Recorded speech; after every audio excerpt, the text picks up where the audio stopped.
Hi, everyone. This is Michelle Grimolia, the president and CEO here at Woodland Pond. And today is Tuesday, October 4th, 2022. The first thing I'd like to start with today is we do have a resident positive COVID case in assisted living.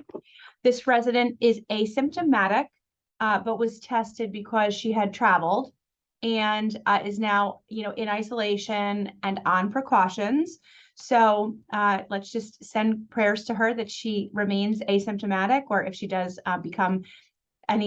develop any symptoms, that they remain mild. But I do need to notify you of that because she's in the health center, and that's the regulation. So we have no other known or suspected cases on campus at this time. That includes the folks that attended the gala. So it's Tuesday now. The gala was Thursday night. So we are still sort of within the window of when potentially some kind of spread could have happened. But I feel rather optimistic, at least as of now, that we don't have anyone that's expressing symptoms or concerns. Actually, I'm sorry, we do have one, I apologize. We do have one positive in independent living that I'm aware of, but it was someone that we presumed was positive anyway. She ended up testing because the other member of her household had tested positive last week. So that one was presumed, so I apologize. So we do have the one in independent living and the one in the health center, and we will continue to keep an eye on everything. In regards to the bivalent booster for COVID, independent living residents and their caregivers, private duty caregivers that come on campus, this is not for family members, but their caregivers that come here on campus, are welcome to sign up for a bivalent booster. We will be holding those in the art studio on October 14th and 15th. We need every resident and every caregiver that wishes to have that booster sign up at concierge. And we need you to do that even if you had already previously signed up, because we need you to pick a date and a time. So if you have not contacted concierge to pick a date and a time for your bivalent booster here on campus, please do so if you reside in independent living. If you reside in skilled nursing, you have already had your bivalent booster. We did those last week. If you reside in assisted living or garden view, that clinic is scheduled on October 14th. So you will be receiving your booster on October 14th if you have opted to do so. So that is the booster update. We have a big event coming up this weekend. This event is our annual Kaleidoscope of the Arts. And this is an art and craft show and sale. We've been doing this annually for a number of years, more than 10, I think. And this will be held, there will be shopping and viewing opportunities for residents on Saturday from 10 a.m. to 4 p.m. of this week. Again, that is this Saturday, October 8th, from 10 a.m. to 4 p.m. My understanding is that this is potentially cash sale only. Maybe checks, but please come with cash in hand if you hope to purchase something. But the items that you will see at the Kaleidoscope of the Arts are handmade items by our residents. And they include things like paintings, knitwear, jams and jellies, photo greeting cards, jewelry, photography, ornaments, books by our resident authors, woodwork creations, Afghans, hand-sewn gifts, lamps, pottery, and there will also be a number of raffles for beautiful gift baskets. At the same time, we will also have a bake sale. We need bakers. So if you are a baker and you can make an item that can be individually presented, so either in a baggie or in a cupcake paper or something, and you'd like to bake, or cookies, we need bakers for Saturday's bake sale. And you can contact Vivian Yetru if you'd like to bake. That's for staff or residents or families if you'd like to bake. And the proceeds of the raffle baskets and the bake sale go to the benefit fund, the Woodland Pond Benefit Fund. We have some changes coming with the bank. The bank actually, as you know, our banking partner, Sawyer Savings Bank, they own, well, they don't own, we own the space, but they rent it from us, where the bank office is located here on campus. They have actually proposed to us that they'd like to update and renovate the entire space. So they will actually be removing the counter. They will be making it more of a one-on-one type transaction setting, like around a desk, sort of like what you would see at if you went to your existing bank, if you went into one of their lending offices, like typically behind a glass wall, you have two people sort of just having a nice interaction. They really want to make it more homey in there. They also will be adding safe deposit boxes, and they will be rotating the ATM so that's accessible in the hallway. So there will be renovations that are going to be happening in that bank space. In order to prepare for that, the bank will be closed entirely this Thursday on October 6th. So again, the Sawyer Savings branch will be closed this Thursday because they need to make some communication line changes. Then when the bank is actually closed for the 4 weeks or so that it's going to take to renovate, the bank will temporarily be operating out of our discovery room.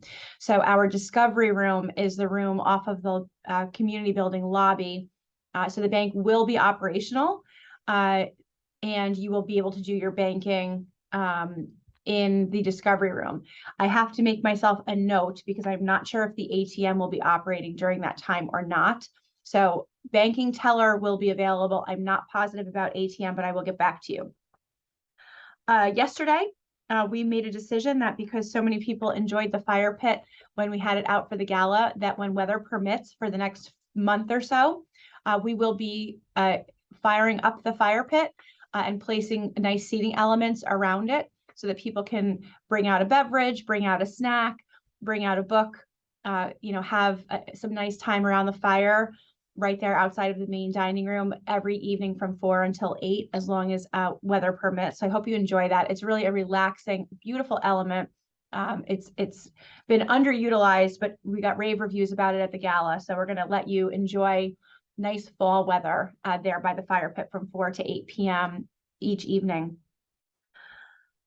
It's starting to get chilly. Obviously, I think you're realizing that.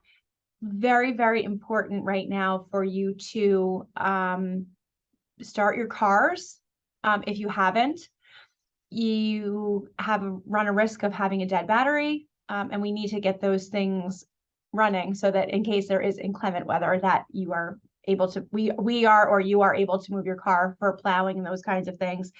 I have a feeling it's going to come faster than we all want it to. So if you can get out and start your cars, that's great. If you cannot start your car, we can start that for you. Just let concierge know and we can do that for you. The last thing that I wanted to discuss today was the fact that, or give an update on the cottage expansion. So as you know, we had put in an application for the New Paltz Planning Board to approve 3 additional buildings, which would house 6 additional residences. So essentially look just kind of like the existing cottages that we have. So we would add 3 duplexes. In August, the planning board approved 2 of the 3 duplexes, so 4 of the units. And we expect to have the site permit application in hand on those units any day now. The building inspector is just about done with his review, and the site contractor the contract is signed and he's ready to get those bulldozers moving. The cottages that are going to be constructed first, or the duplexes, are going to be in the back by the loading dock, and then beyond the last cottage on George Danskin Way before the gravel road that goes down to the lower level. So what we're going to be working with the site contractor is to hopefully limit interruption with flow of traffic and parking as much as possible. Each of these duplexes will be constructed off of the roadway, and there is significant amount of earthwork that has to be done. So we're excited to get that earthwork done. And then once the site work is done, obviously the construction will begin. We have identified the builder. We have determined what the final quotes will be for the project. And we're just, anxiously awaiting those building permits so that we can start construction. The third duplex, which would actually be sort of if you had walked out of like by the art studio or the fitness room and just kind of kept walking southeast, we are just awaiting a final approval on that cottage. There's a wetland interruption mitigation plan that we needed to put together. So we don't quite have the approval on that yet, but we're hoping to get it hopefully in the next 4 to 6 weeks. And then hopefully the site contractor will still be here, and then we'll just pop over and start doing the site work on that cottage as well. So that project is moving along, and the residents that are moving in are anxiously awaiting to start seeing work done. We have undoubtedly met very unexpected delays in the process with the planning board. We anticipated this would be 4 months at the absolute outside because we're constructing within our existing site plan on our own property with units that are essentially the same with code updates and some minor modifications to our existing units. We are now in month 10 with the planning board. So it's not going as quickly as we thought. We are going to try to find as much efficiency as we can as we go, first, through the earthwork and then start to go vertical, as they say. But that's the update on the cottage expansion. And I will be in the office if anybody needs anything. You know how to get in touch with me. One item of note, and then I will say goodbye. Because I have a meeting that conflicts with this start time, we are actually going to be pushing back the weekly address every Tuesday to 12:15 starting next week. So I'll make sure that Gretchen has that on her calendar. Marin's got it on her calendar, and that I announce it. But we will start these, if you're watching them live, we will start them at 12:15 starting next week. I hope you all have a great day. Thank you.